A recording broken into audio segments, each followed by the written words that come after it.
ప్రభునందు ప్రియులారా, ప్రభు అయిన యేసు క్రీస్తు నామమున మీ అందరికీ శుభవందనాలు. ఈ దినమందు దేవుని మాటలు ధ్యానించుదాం.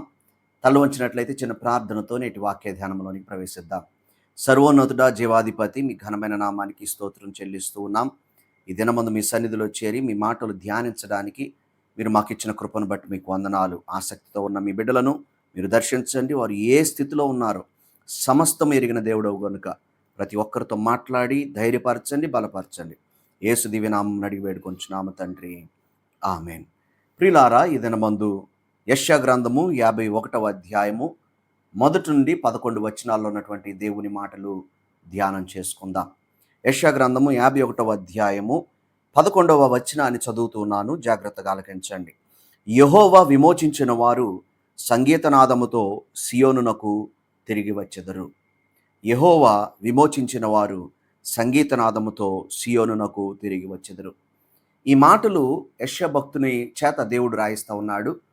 ఎందుకంటే దేవుని ప్రజలైనటువంటి ఇశ్రాయేలు వారు, యోధావారు చెరలోనికి కొనిపోబడి చాలా సంవత్సరాలు గతించిపోయాయి. అయితే ఆ చెరలో వారు వేదనలో, బాధలో ఉన్నటువంటి సమయంలో ఆదరణతో కూడిన మాటలు దేవుడు వారికి పంపిస్తూ ఉన్నాడు. మీరు ఇప్పుడు చెరలో ఉండుండొచ్చు, బాధలో ఉండుండొచ్చు, కానీ దేవుడు తగిన కాలమందు ఆయన మిమ్మలను విమోచించిన వారిగా చేశాడు గనుక, అంటే విమోచింపబడిన వారు, యెహోవా విమోచించిన వారు అంటే ఐగుప్తు బానిసత్వంలో నుంచి విమోచింపబడిన వారు కనుక, మీరు విమోచింపబడిన వారు కనుక మీరు సంగీతనాదముతో తిరిగి సియోనుకు వస్తారు, మీ సొంత దేశానికి వస్తారు, సొంత ప్రాంతానికి వస్తారు అని దేవుడు వాగ్దానం చేస్తున్నాడు. ఈ మాటలు వింటున్నటువంటి మనలో ఎవరైనా సరే ఏ స్థితిలో ఉన్నామో నాకు తెలియదు, కానీ దేవుడు మీ పరిస్థితులన్నీ చూస్తున్నాడని అయితే నేను నమ్ముతూ ఉన్నాను. మీ పరిస్థితుల్లో ఏదైతే మీరు కోల్పోయారో, ఏ స్థానమునైతే కోల్పోయారో, దేవుడు ఆ స్థానాన్ని ఇవ్వగలగడానికి సమర్థుడు అని ఈ మాటల ద్వారా దేవుడు మనకు జ్ఞాపకం చేస్తున్నాడు. అయితే ఆ వాగ్దానం చేసే ముందు దేవుడు ఇశ్రాయేలు ప్రజలకు కొన్ని మాటలు చెప్తున్నాడు, ఏం చేయాలి అనేది చెప్తున్నాడు. ప్రియులారా, మనము అన్నీ కోల్పోయి నిరాశలో కూరుకుపోయినప్పుడు గతంలో దేవుడు చేసిన కార్యాలను మర్చిపోతాం. కనుక దేవుడు మనకు చెప్పే మాట ఏంటంటే, గతాన్ని ఒకసారి గుర్తు చేసుకోండి. గతంలో ఏ సమస్యలో నేను మీకు తోడుగా ఉండి ఏ విధంగా నేను మిమ్మల్ని నడిపించానో అది గుర్తు చేసుకోండి అని ఆ రోజు ఇశ్రాయేలు ప్రజలతో దేవుడు చెప్పాడు, ఈరోజు మనతో చెప్తా ఉన్నాడు. 51వ అధ్యాయము 1-2 వచనాలు చదువుకుంటే, ఆయన మీ యొక్క దీన స్థితిలో మీరు ఏ విధంగా మీ యొక్క దేశాన్ని, మీ యొక్క చరిత్రను ఆరంభించారో అది మీరు జ్ఞాపకం చేసుకోండి అంటాడు. ఎవరిని జ్ఞాపకం చేస్తున్నాడంటే, దేవుడు వారి యొక్క ఇశ్రాయేలు ప్రజల యొక్క తండ్రి అని పిలువబడేటువంటి అబ్రహాముని, తల్లి అని పిలువబడేటువంటి శారాను జ్ఞాపకం చేస్తున్నాడు. 51వ అధ్యాయము 1-2 వచనాలు చదువుతున్నాను, జాగ్రత్తగా ఆలకించండి. నీతిని అనుసరించుచు యెహోవాను వెదుకుచుండు వారులారా, నా మాట వినుడి. మీరు ఏ బండ నుండి చెక్కబడితరో దానిని ఆలోచించుడి, మీరు ఏ గుంట నుండి తెవ్వబడితరో దానిని ఆలోచించుడు. మీ తండ్రి అయిన అబ్రహాము సంగతి ఆలోచించుడి, మిమ్మును కనిన శారాను ఆలోచించుడి. అతడు ఒంటరి అయి ఉండగా నేను అతని పిలిచి తిని, అతని ఆశీర్వదించి అతనిని పెక్కుమంది ఎగునట్లు చేసి తిని అని దేవుడు ఒంటరి అయిన వాణ్ణి ఎంత గొప్ప జనాంగంగా చేసిన వాడిని నేనే. బలముడిగిన మీ తల్లి అయినటువంటి శారాను దర్శించి ఆమెకు ఒక కుమారుడిని అనుగ్రహించి ఆ ఒక్క కుమారుడిలో నుండి ఎంతమంది జనాభాను తీసుకొని వచ్చిన వాడును నేనే. కనుక గతాన్ని జ్ఞాపకం చేసుకోండి అని దేవుడు చెప్తున్నాడు. ప్రియులారా, మన జీవితాల్లో కష్టం వచ్చిన ప్రతిసారి మనం అనుకుంటాం, ఇదే నా జీవితానికి అంతం, ఇక ఇంతకు మించి నాకేమీ లేదు, ఐఎమ్ అట్ డెడ్ ఎండ్, నేను ఇక డెడ్ ఎండ్కి వచ్చేసాను అని మనం చాలాసార్లు చాలా ఆందోళనకు గురవుతూ ఉంటాం. అటువంటి సమయంలో దేవుడు చెప్పేది ఏంటంటే, ఒకసారి వెనక్కి తిరిగి చూసుకోండి. ఏ స్థితిలో నుంచి మిమ్మల్ని తీసుకొని వచ్చానో, ఏ పరిస్థితుల్లో నేను మీకు తోడుగా ఉన్నానో, ఏ సహాయం నేను ఏ రకంగా నేను మీకు అనుగ్రహించానో ఇవన్నీ మీరు ఆలోచించుకోండి అని దేవుడు చెప్తున్నాడు. కాబట్టి ఈ సమయమందు దేవుడు మనకు జ్ఞాపకం చేసేది ఏంటంటే, గతంలో ఎన్నో శ్రమలు మనం అనుభవించాం, ఎన్నో బాధలు అనుభవించాం. ఇప్పుడు వచ్చిన కష్టాలేం కొత్తవి కాదు. కాబట్టి గతంలో మనం అనుభవించిన వాటిలో దేవుడు చేయి పట్టి మనల్ని ఏ విధంగా నడిపించుకొని ముందుకొచ్చాడో జ్ఞాపకం చేసుకుంటే, గతంలో నడిపించిన నా దేవుడు భవిష్యత్తులో కూడా నడిపించగలిగిన సమర్థుడు అని మనము ధైర్యాన్ని తెచ్చుకునే వారంగా ఉంటాం. కనుక గతాన్ని గుర్తు చేసుకోండి అంటున్నాడు. రెండవదిగా, నేను మీ జీవితాలను ఆదరించి పునరుద్ధరిస్తానని దేవుడు వాగ్దానం చేస్తున్నాడు. 3వ వచనాన్ని మనం చదివితే, యెహోవా సియోనును ఆదరించుచున్నాడు, దాని పాడైన స్థలములన్నిటినీ ఆదరించుచున్నాడు, దాని అరణ్య స్థలములను ఏదేను వలె చేయుచున్నాడు, దాని ఎడారి భూములు యెహోవా తోట వలె నగునట్లు చేయుచున్నాడు. ఆనంద సంతోషములను కృతజ్ఞతాస్తుతియు సంగీత గానమును దానిలో వినబడును అంటూ దేవుడు వేదనకరమైన పరిస్థితులను, అరణ్య భూమి లాంటి పనికి రాకుండా పోయిన స్థితిని దేవుడు ఏ విధంగా సుందరంగా తీర్చిదిద్దుతానో ఏదైనా మనంతో పోల్చాడు, అలా మారుస్తాను అని దేవుడు వాగ్దానం చేస్తున్నాడు. కాబట్టి మనం గుర్తు చేసుకోవాలి, గతంలో దేవుడు చేసిన కార్యాలను గుర్తు చేసుకోవాలి, దేవుడు ఇప్పుడు చేస్తున్న వాగ్దానాలను మనం గుర్తు చేసుకోవాలి. 4వ వచనం నుంచి 6వ వచనం వరకు చదువుకున్నప్పుడు దేవుని యొక్క సంరక్షణలో మనము విశ్వాసాన్ని ఉంచాలి. దేవుడు సంరక్షించేవాడు, ఆయన రక్షణ త్వరలోనే రాబోతుంది అని ఆయన వాగ్దానాన్ని బట్టి మనము నమ్మేవారంగా ఉండాలి. కనుక 4వ వచనం నుంచి చూసుకుంటే, నా ప్రజలారా నా మాట ఆలకించుడి, నా జనులారా నాకు చెవియొగ్గుడి. దేవుడు ఈ మాట ఎందుకు అంటున్నాడంటే, మనము చాలాసార్లు ఈ లోకంలో మన సొంత ఆలోచనలు ఏ విధంగా మాట్లాడుతున్నాయో, ఏ విధంగా మన మన మనలో ప్రభావితం చేస్తున్నాయో వాటిని బట్టి మనం నడుచుకుంటాం. కొన్నిసార్లు సాతానుడు పెట్టే ఆలోచనలు, కొన్నిసార్లు బంధువులు, స్నేహితులు, కొన్నిసార్లు డాక్టర్స్ చెప్పొచ్చు నీ పని అయిపోయింది అని. కానీ దేవుడు ఏం చెప్తున్నాడో మనం అది వినాలి కదా. కనుక దేవుడు అంటున్నాడు, నా మాట ఆలకించండి. దేవుని వాక్యంలో మనం చూస్తాం, గొర్రె తన యొక్క యజమాని స్వరాన్ని ఎరుగుతుందని ప్రభువైన యేసుక్రీస్తు వారు చెప్తున్నారు. నా గొర్రెలు నా స్వరాన్ని వింటాయి, నా స్వరాన్ని ఎరుగుతాయి.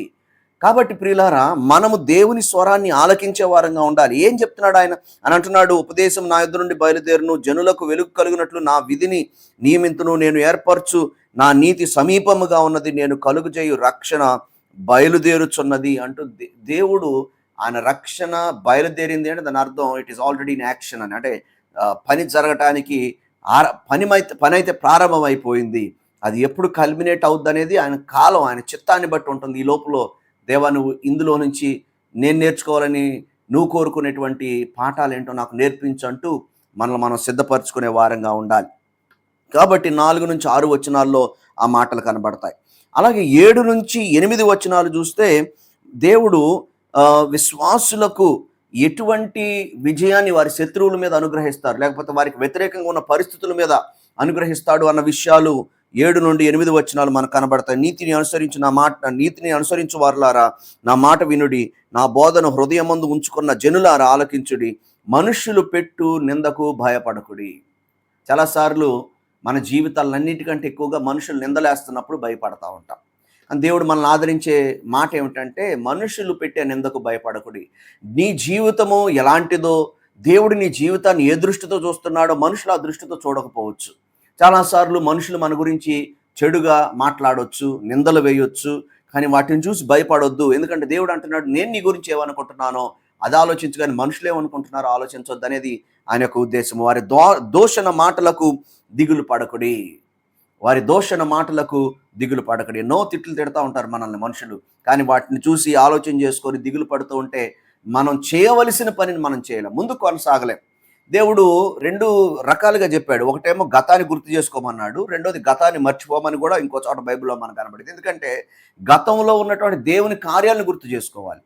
గతంలో ఉన్నటువంటి మనుషులు మాట్లాడిన మాటలు ఇవి గుర్తు చేసుకుంటూ ఉంటే, ఎప్పుడో 1970లో మా అత్తగారు నన్ను ఇలా అన్నారు, అందుకే నాకు ఇప్పటి వరకు కూడా బాధగా ఉంది అని ఎన్ని సంవత్సరాలు గతించిపోయినా, వృద్ధాప్యం పైబడినా సరే, మనం ఎప్పుడో పెళ్ళైన కొత్తలో అత్తగారు మాట్లాడిన మాట గురించో, మామగారు మాట్లాడిన మాట గురించో, భర్త చెప్పిన మాట గురించో, భార్య చెప్పిన మాట గురించో ఏదో ఆలోచన చేసుకొని చాలామంది నెమరు వేసుకొని దాని మీదే వారి యొక్క దృష్టి పెట్టుకొని వేదనకు గురవుతూ ఉంటారు. కానీ దేవుడు చెప్తా ఉన్నాడు, వారి దోషణ మాటలకు భయపడకూడదు. ఎందుకో తెలుసా?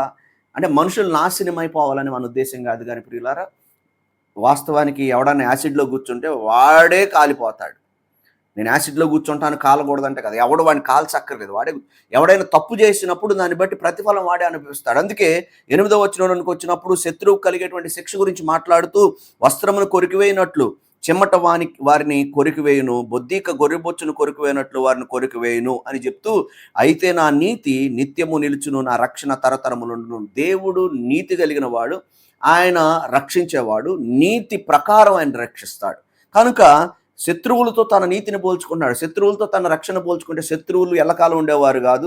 లేకపోతే శత్రువులు అంటే మనుషులై ఉండకపోవచ్చు, మనుషులై ఉండొచ్చు, లేకపోతే పరిస్థితులై ఉండొచ్చు. శత్రువులుగా మనము ఎవరిని భావించం, కానీ ఎవరైనా మనల్ని శత్రువులుగా భావించి ఇబ్బంది పెడతా ఉంటే దేవుడు అంటున్నాడు, వారు ఎల్లకాలం ఉండిపోతారని మీరు అనుకోవద్దు, నా రక్షణ మాత్రం ఎల్లవేళలా ఉంటుంది అని చెప్తూ ఆయన అంటాడు. 9వ వచనంలోకి వచ్చినప్పుడు ఆ మాటలు చెప్తూ ఉంటే దానికి స్పందనగా యెషయా భక్తుడు పరిశుద్ధాత్మావేశం చేత దేవునికి మొర్ర పెడతా ఉన్నాడు. ఈ 9వ వచనము వాస్తవానికి చెప్పుకోవాలంటే 9, 10 వచనాలు ప్రార్థనా వచనాలు అని చెప్పుకోవచ్చు. ఏ విధంగా మనం ప్రార్థన చేయాలి, అలా దేవుణ్ణి అడగాలి. 9వ వచనంలో అంటాడు, యెహోవా బాహువా లెమ్ము లెమ్ము బలము తొడుక్కొమ్ము. దేవుని బాహువును పిలుస్తా ఉన్నాడు భక్తుడు పరిశుద్ధాత్మావేశం చేత. పూర్వపు కాలములలోను పురాతన తరములలోను లేచినట్టు లెమ్ము. పూర్వం నువ్వు ఎలాంటి కార్యాలు జరిగించావు, ఎదుట ఎర్ర సముద్రం ఉంటే 2 పాయలుగా చేసిన అదే చెయ్యి. ప్రియులారా, యొర్దాను 2 పాయలుగా చేసిన అదే చెయ్యి. మన్నాను కురిపించిన చెయ్యి. ఫరోను యుద్ధం చేసి ఓడించిన చెయ్యి, లేకపోతే శత్రు రాజులను ఓడించిన చెయ్యి. నీవు అప్పుడు ఎలా లేచావు, ఇప్పుడు కూడా అలాగే లే అని దేవునికి మొర్ర పెడుతున్నాడు. యెహోవా బాహువా లెమ్ము లెమ్ము బలము తొడుక్కొమ్ము. పూర్వకాలములలో పురాతన తరముల్లో లేచినట్లు లెమ్ము. రాహాబును తుత్తునీలుగా నరికివేసిన వాడు నీవే కదా అంటాడు. రాహాబు అంటే బోయజు పితరురాలైనటువంటి రాహాబు కాదు. ఏది ఇశ్రాయేలు ప్రజలకు యెరికో దగ్గర ఆశ్రయం ఇచ్చినటువంటి రాహాబు కాదు. రాహాబు అనే మాటకు అర్థం ఏంటంటే గందరగోళం అని అర్థం. ఇక్కడ తర్వాత వచనాలు చదివితే సందర్భం మనకు అర్థమవుతుంది. దాన్ని బట్టి అది ఎవరిని రాహాబు అని పిలుస్తున్నాడో, గందరగోళం అని ఎవరిని పిలుస్తున్నాడో మనకు అర్థమవుతుంది. అది ఎవరో కాదు, ఐగుప్తు దేశం వారు. రాహాబును తుత్తునీలుగా నరికివేసిన వాడు నీవే. వెంటబడుతున్న వారిని తీసుకొచ్చి సముద్రంలో ముంచేశాడు దేవుడు. మకరమును పొడిచిన వాడు నీవే కదా అని అంటున్నాడు. ఇశ్రాయేలు ప్రజలను శత్రువులను మకరంతో పోల్చాడు. అగాధ జలములు గల సముద్రమును ఇంకిపోజేసిన వాడవు నీవే కదా. ఇంకిపోజేసి దారిని ఏర్పాటు చేశాడు. సముద్రాగాధ స్థలములను త్రోవగా చేసిన వాడవు నీవే కదా అంటాడు. అంటే విమోచింపబడిన వారు దాటిపోవునట్లు సముద్రాగాధ స్థలములను త్రోవగా చేసిన వాడవు నీవే కదా. ఎంత అద్భుతమైన కార్యాలు దేవుడు చేశాడు. ఆ విధంగా గతంలో ఇన్ని కార్యాలు చేసిన దేవా, ఈరోజు కూడా నువ్వు చేయగలవు ప్రభా. దేవుని వాక్యంలో ఒక మాట ఉంటుంది. దేవుడు అంట, యేసు నిన్న నేడు నిరంతరం ఏకరీతిగా ఉన్నాడు. పాత నిబంధనలో దేవుడు ఎలా పని చేశాడు, కొత్త నిబంధనలో అలాగే అద్భుతంగా కార్యాలు చేశాడు. ఈ రోజున కూడా దేవుడు అలాంటి కార్యాలు చేయగలిగిన సమర్థుడు మన జీవితాల్లో. అది ఎంత గొప్ప సమస్య అయినా, ఎంత గొప్ప శత్రువు అయినా, సాతానుడు ఎంత గట్టిగా మన మీదకి వచ్చినా సరే, లేకపోతే మనల్ని ఎంతగా వాడు పీడిస్తున్నా సరే, దేవుని యందు విశ్వాసం కలిగిన వారమై ఉండవలసిన వారమై ఉన్న మందును బట్టి మనము విశ్వాసాన్ని బలపరుచుకొని మన జీవితాల్లో దేవుని యొక్క రక్షణ యందు నిరీక్షణ ఉంచే వారంగా ఉండాలి. ఆఖరిగా 11వ వచనాన్ని చదువుతాను చూడండి. యెహోవా విమోచించిన వారు సంగీతనాదముతో సియోనునకు తిరిగి వచ్చెదరు. చాలాసార్లు మనకి పాట పాడాలన్నా, దేవుని స్తుతించాలన్నా, వాక్యం చదవాలన్నా ఆశ ఉండదు కొన్ని సమస్యలను బట్టి చాలాసార్లు. కానీ దేవుడు అంటాడు, I will restore your Joy, I will restore worship in your life. నీ జీవితంలో ఆనందాన్ని ఇస్తాను, తిరిగి పునరుద్ధరిస్తాను. నీ జీవితంలో ఆరాధించే సమయాన్ని ఇస్తాను. నేను నిన్ను మరలా పునరుద్ధరిస్తాను. నా ప్రియ బిడ్డ, దేవుడు నీతో మాట్లాడుతున్నాడు. ఎవరు ఎక్కడ కూర్చొని ఈ మాటలు వింటున్నారు నాకు తెలియదు, కానీ దేవుడు నీతోనే మాట్లాడుతున్నాడు. సహోదరుడా, సహోదరి, దేవుడు అంటున్నాడు, నేను మరలా ఆనందగానా నిన్ను నోట ఉంచుతానంటున్నాడు. అందుకే ఇక్కడ అంటున్నాడు, యెహోవా విమోచించిన వారు సంగీతనాదముతో సియోనుకు తిరిగి వచ్చెదరు. నిత్య సంతోషము వారి తలల మీద ఉండును. కిరీటంలాగా సంతోషాన్ని, నిత్య సంతోషాన్ని. టెంపరరీ హ్యాపీనెస్ కాదండి. Temporary happiness depends on happenings అంటారు. కానీ దేవుడిచ్చే సంతోషము, ఆనందము, జాయ్ అనేది అది ఎల్లవేళలో ఉండేది. అది మన తలల మీద కిరీటంగా ధరింపజేస్తాడు. తర్వాత వారు సంతోషానందము గలవారగుదురు, దుఃఖమును నిట్టూర్పును తొలగిపోవును. చాలామంది నిట్టూర్పుని తీస్తూ ఉంటారు. అయ్యో ఏంటి నా పరిస్థితి, ఏంటి నా బిడ్డల పరిస్థితి. కొంతమంది వివాహాలు కాక, కొంతమంది మారు మనసు లేక, కొంతమంది ఎన్నో రకాల సమస్యలు ఉన్నప్పుడు పేరెంట్స్ కానీ పిల్లలు కానీ నిట్టూర్పు. కానీ దేవుడు అంటున్నాడు, విశ్వాసం ఉంచితే నిట్టూర్పు. ఈ మాటలు అందరి కోసం చెప్పబడలేదండి. పైన చాలాసార్లు ఈ మాట అంటాడు ప్రభు, నీతిని అనుసరించుచు యెహోవాను వెదకుచుండు వారలారా అంటాడు. తర్వాత 17వ వచనంలో, నీతిని అనుసరించు వారలారా నా మాట వినుడి, నా బోధను హృదయమందు ఉంచుకున్న జనులారా ఆలకించుడి.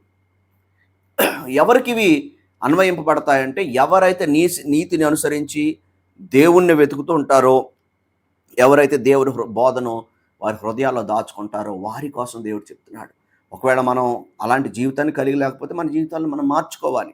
ఇశ్రాయేలు ప్రజలు కూడా చెరలోనికి వెళ్ళిపోవడానికి కారణం ఏంటంటే వారి పాపమే. అయితే వారు పశ్చాత్తాపడినప్పుడు దేవుడు వారిని క్షమించి ఆయన తిరిగి వారి దేశానికి తీసుకొనొచ్చి వారి ఆనందాన్ని పునరుద్ధరించాడు. ప్రియులారా, మన జీవితాన్ని కూడా ఆయన కేవలం ఒక పశ్చాత్తాపాన్ని కోరుకుంటున్నాడు. మనం అయ్యా నేను తప్పు చేశాను, నన్ను క్షమించు. ఒకవేళ మనం ఏ తప్పు చేయకపోయినా సరే శ్రమలు, బాధలు దేవుని నామం నిమిత్తం అనుభవించే వారంగా ఉంటే అయ్యా నువ్వు నాకు సహాయం చేయనప్పుడు దేవుడు సహాయం చేసి ఎంత గొప్ప సమస్య వస్తే అంత గొప్ప అద్భుతాన్ని ఆయన చేస్తాడు. కనుక ఆయన యందు విశ్వాసం ఉంచుదాం, ఆయన వైపు చూద్దాం, ఆయన యందు నిరీక్షణ ఉంచుదాం. ఆయన చేసే కార్యాలు మన జీవితాల్లో మనం చవి చూద్దాం.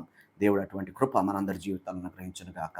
ఆమేన్. ప్రార్థన చేసుకుందాం. సర్వోన్నతుడ జీవాధిపతి, దినమందు నీ మాటలు ధ్యానించావు నాయన. మమ్మలను తిరిగి తీసుకొని వచ్చేవాడు నీవే, మమ్మలను ఆదరించేవాడు నీవే, మమ్మలను సరిచేసేవాడు నీవే, మమ్మలను ప్రభువా మరల ఆనందగానంతో నింపేవాడు నీవే నాయన. అయ్యి ఎవరు ఏ సమస్యలు ఉన్నారు నీ బిడ్డలు అన్నీ ఎరిగిన దేవుడు. ఈ మాటలు ఎక్కడ కూర్చొని మీ బిడ్డలు వింటున్నా సరే ఆ బిడ్డను మీరు దర్శించండి నాయన. హృదయంలో ఆదరణ కలుగజేయండి, ధైర్యాన్ని కలుగజేయండి, శక్తిని అనుగ్రహించండి. గొప్ప కార్యాలు వారి జీవితంలో జరిగించండి. అద్భుతాలు, ఆశ్చర్యక్రియలు వారు చూడడానికి సహాయం చేయమని మీ కృపతోడుగా ఉంచమని యేసు దివ్యనామమున అడిగి వేడుకొంచున్నాం తండ్రి. ఆమేన్. మన తండ్రి అయిన దేవుని ప్రేమ, కుమారుడైన క్రీస్తు వారి కృప, పరిశుద్ధాత్మని సహవాసం సదాకాలం మనందరికి తోడై కాపాడును గాక. ఆమేన్.